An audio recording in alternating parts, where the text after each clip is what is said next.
QC. Let's do this, man. Quavo and Takeoff, they've announced their album, something that has to do with Infinity, dropping on October the 7th. So in less than a month. A month from yesterday. Yeah. Yeah, so the album will be called Only Built for Infinity Links. Okay. It's interesting, man. Like we've been talking about, the whole situation with QC, the Migos, Offset, all of that, Unk and Few, us versus them. We've been talking about this shit for months. And I was always skeptical as far as like, okay, I know that they dropped Hotel Lobby. I know they dropped that song with Gucci Mane. I know we got the Big Stunner. But like, would they really drop an album without him? Album without Offset? I was just like, I don't know, bro. Like, we'll see. Well, here it is. This week, Quavo gets on IG Live. He's sitting poolside, smoking a big fat Tuka blunt. And then he announces, hey, tomorrow, the album, me and Takeoff, we're dropping, shit tomorrow. And I'm just like, wait. What the fuck is going on? Y'all are really about to drop a Unk and Few album. Yes, they are. I real life didn't know if we would ever get here, bro. I'm actually kind of shocked. Yes. Kind of shocked. I'm not shocked at all, just because I like to say I'm really keen with this shit behind the scenes. Like, and you are too. The moment I saw Unk and Few as a name, and I told you this, and I said this to you, I've said this to the guys. The moment I saw Unk and Few, I said, no, Quavo and Takeoff didn't think of that. Yeah. No, they didn't. No way. No fucking way. And I'm not saying they're not smart enough to do that, because they definitely are.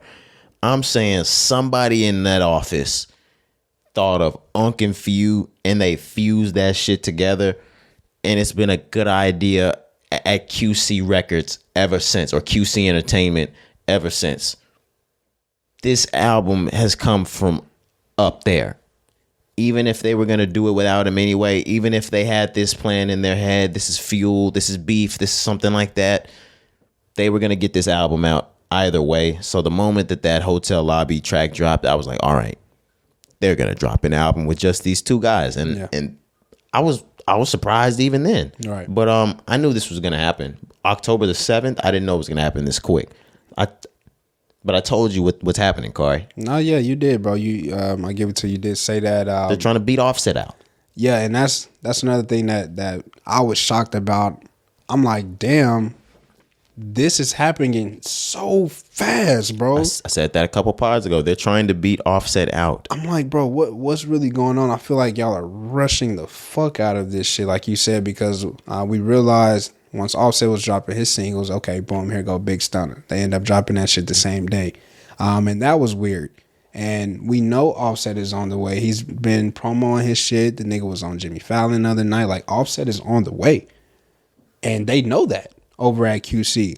So it's like, are we really, really, really trying to get the jump on set, bro? Like, is this really where we are now? Is this really where we've come to? You left me, and now you're suing me. Yes, I'm going to step on your release. That's where P and Coach K are sitting right now. Yeah. I feel it now. Like I said, I'm really just posing a lot of like questions, but I see it now. They got a little baby on the socials. They were taunting Offset. Mm-hmm. Yes, this is bad blood. I'm really sitting here trying to tell like a lot of people this, and they're not believing me when I'm saying it. Right. This is bad blood. I hate to see it. It's weird, man. Nobody wins when the family feuds. Yeah, bro. But this is bad to see. And the fact that you see Offset saying things like, this chapter's for me. Mm-hmm. You see him drop a couple of new tracks, big tracks. And you kind of see QC trying to step on it. He announces his track. QC announces that Quavo and Takeoff are dropping a track that night too.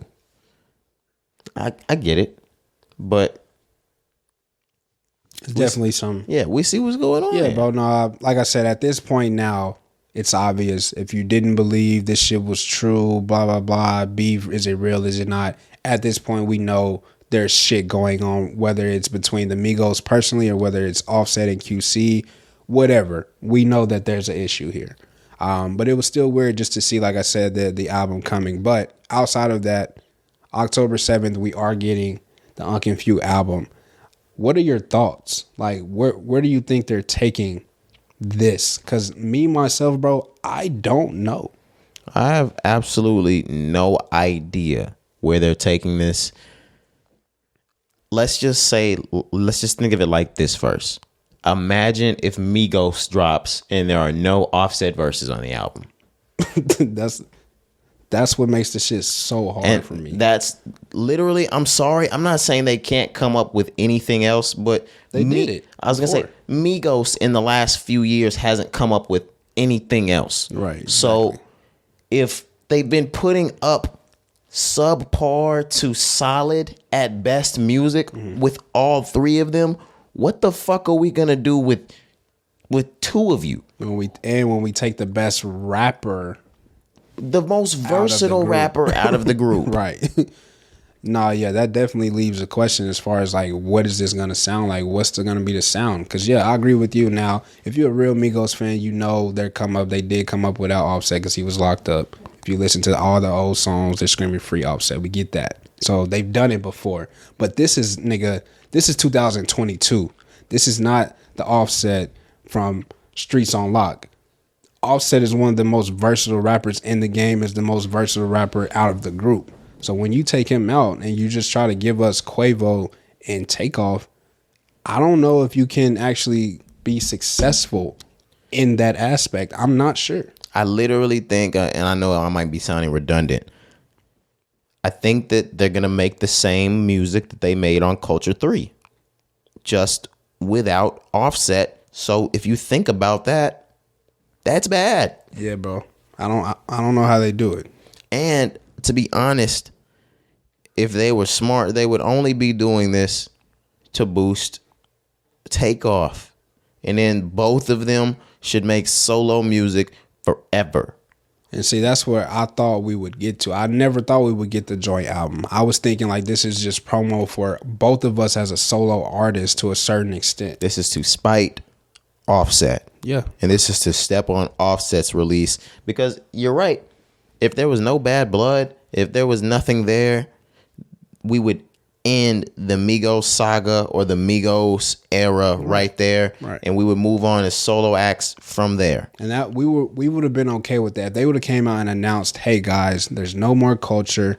We're putting an end to the Migos. You know, we love everything that we've got up until this point, but we're going to focus more as solo artists. If they would have came out and said that, I think as a fan, we would have been okay with that. They said that this was going to be the last Culture, but we never said that we weren't getting any more Migos albums. They never said that. Exactly. That's my point. So I think if they were to have come out and said that, we would have been okay, but nobody said anything. And then it was a beef and, oh, they're unfollowing each other. Oh, Unc versus Few, hotel lobby. It's like, damn, what? Yeah, and I want to get into that just for a second because we talk about that a lot and we say it a lot with the guys too. I know for us it may sound petty and it may sound like not a big deal when we look at it like, oh my gosh, this person unfollowed the next person. Offset unfollowed Quavo. Quavo unfollowed Offset. Takeoff unfollowed Offset.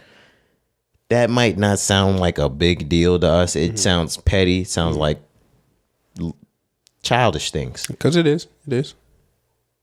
But it really is in today's time serious. Yeah. It definitely holds weight. I agree that no, it's childish. It's annoying. It's like, wow, we really look at this as a factor to give us a truth or if we're, you know. But it does hold weight in today's times. But in today's time, 2022, when people unfollow each other, that means something, unfortunately. But yeah, that's just where we are with social media. Like, it has that much of impact and that much of a hold on us where it's like, even the blogs, bro, like it's the blog. It's not even us. The blogs literally will post and focus on that because they know how big of a deal it is. Yeah, it's actually nasty. You know what I mean? So like, it's not even us. Like, they literally put that in our face and we're forced to make a big deal out of, oh my God, they didn't want to see that person on their timeline.